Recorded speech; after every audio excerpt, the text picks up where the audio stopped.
Welcome to the Explainer. Today, we are diving into a huge challenge that every massive software system has to solve: database partitioning. We're going to break down how you can take a single, overwhelmed database and smartly spread it across a whole fleet of machines to handle pretty much anything you can throw at it. So, let's kick things off with a problem that every developer kind of dreams of, but also absolutely dreads. Your app blows up.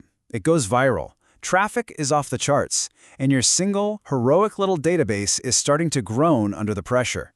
This isn't just a small hiccup, it's a full-blown scaling crisis. And the answer isn't just to buy a bigger, more expensive machine. No, it's about architecting a smarter system.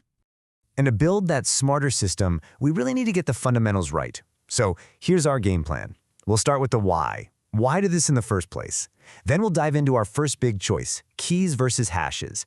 After that, we'll tackle the tricky problem of searching, figure out how to handle growth spurts, and finally, we'll draw the map that shows how requests find their way home in this massive distributed world. All right, first up, the why. Before we get into the nuts and bolts of how we partition, we need to be crystal clear on what problem it's actually solving. And that means we need to distinguish it from its very close cousin, replication. At its core, the idea of partitioning, you might also hear it called sharding. It's actually pretty simple, but it's incredibly powerful. You take one giant monolithic database and you chop it up into smaller, much more manageable pieces. We call these partitions.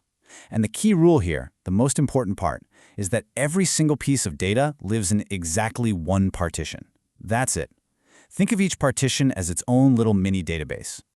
Now, this slide is super important. On the left, you have replication. That's all about copying your data. You make identical copies, so if one machine dies, you have backups, and you can handle more people reading the data. On the right, you've got partitioning. This is all about splitting the data. We're not copying it, we're dividing it up to spread the workload, especially for writing new data.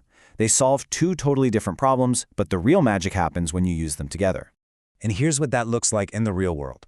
In this little chart, each node is just a computer. The leader for a partition is the main copy, the one that handles all the writes. The followers are just replicas. They're the backup copies. So if you look at node 2, you can see it's the leader for partition 2. It's the boss of that slice of data. But it's also a follower for the other two partitions.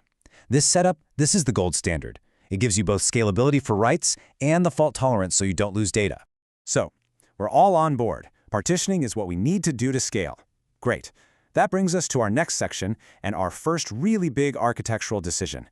Once you decide to split your data, how in the world do you decide which piece of data goes where? Well, the most intuitive way, the one you'd probably think of first, is to partition by a range of keys. And the best analogy for this is a good old-fashioned paper encyclopedia. Right? If you're looking up Pluto, you go straight for the PQ volume. It's the exact same idea with data. You assign a continuous range of keys to each partition.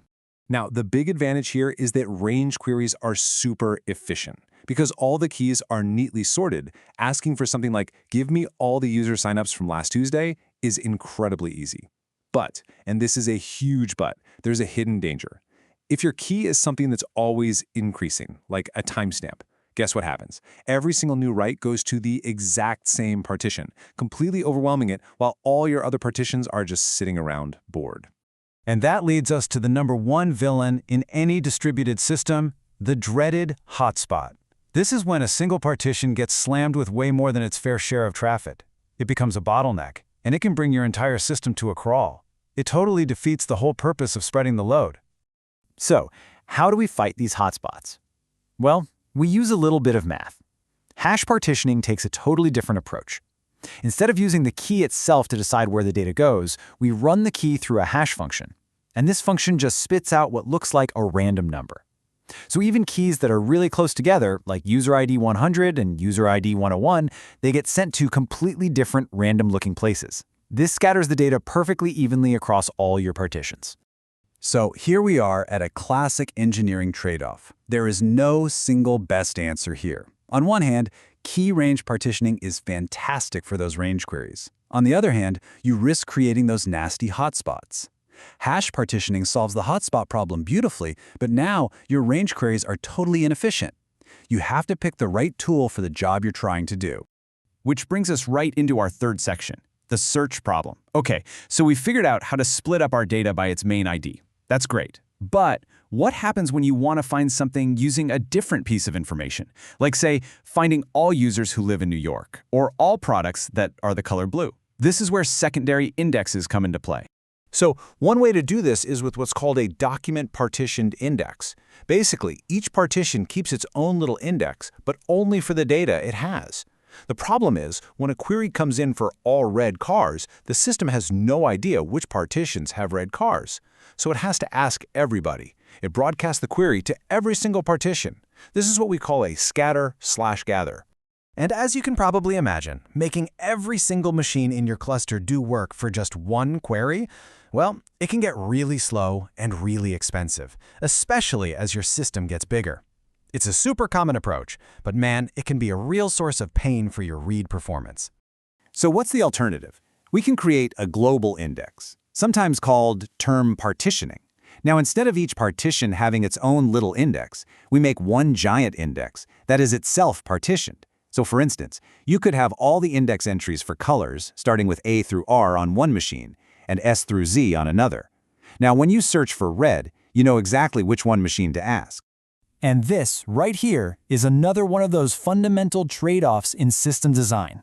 With the local indexes on the left, writing new data is super simple, but reading, well, that can be slow. With the global index on the right, your reads are now lightning fast, but your writes just got a whole lot more complicated. You're basically deciding whether you want to pay the price on the write path or the read path. Okay, section 4, the growth spurt. So our system is humming along, it's a huge success, and now we need to add more firepower. We need more machines. How do we move all this data around to take advantage of the new hardware without, just shutting everything down? This whole process is called rebalancing. One of the most common and frankly elegant ways to handle this is to create a fixed, large number of partitions right from the start, way more than you actually have machines. For example, you might create 1,000 partitions but only run them on 10 nodes. Then, when you add an 11th node, there's no big, crazy reshuffling of all the data. The new guy just steals a few partitions from each of the old nodes until the load is balanced again. It's a really graceful way to grow. All right, let's move on to our final section, the map. We've got our data spread across all these different machines, and that map can change when we rebalance. So, the big question is, when a request from a user comes in, how does it know which specific machine to talk to? Generally speaking, there are 3 ways you can solve this routing problem. First, you could just let the client talk to any node, and that node is smart enough to forward the request to the right place. Second, you could have a special service in the middle, a routing tier, that acts like a smart traffic cop. Or third, you can just make the client itself smart, so it has a copy of the map and connects directly to the right node from the get-go. Now, the key to making any of these strategies work reliably is having a single source of truth for that partition map. You need one place that knows definitively where everything lives. This job is often handled by a coordination service, and a famous example is Apache Zookeeper. It's the system of record. It maintains the authoritative map, and whenever that map changes, Zookeeper tells everyone who needs to know, keeping the whole cluster perfectly in sync. So we've done it. We've designed a system that can scale almost infinitely by spreading its data and its workload across tons of machines. But in solving the problem of scale, we've actually created a whole new layer of complexity. What happens when a single user action needs to change data on 2 different partitions at the same time as a single atomic operation? How do you keep everything consistent? And that, my friends, leads us straight into the incredibly challenging world of distributed transactions, which is a huge topic for another day.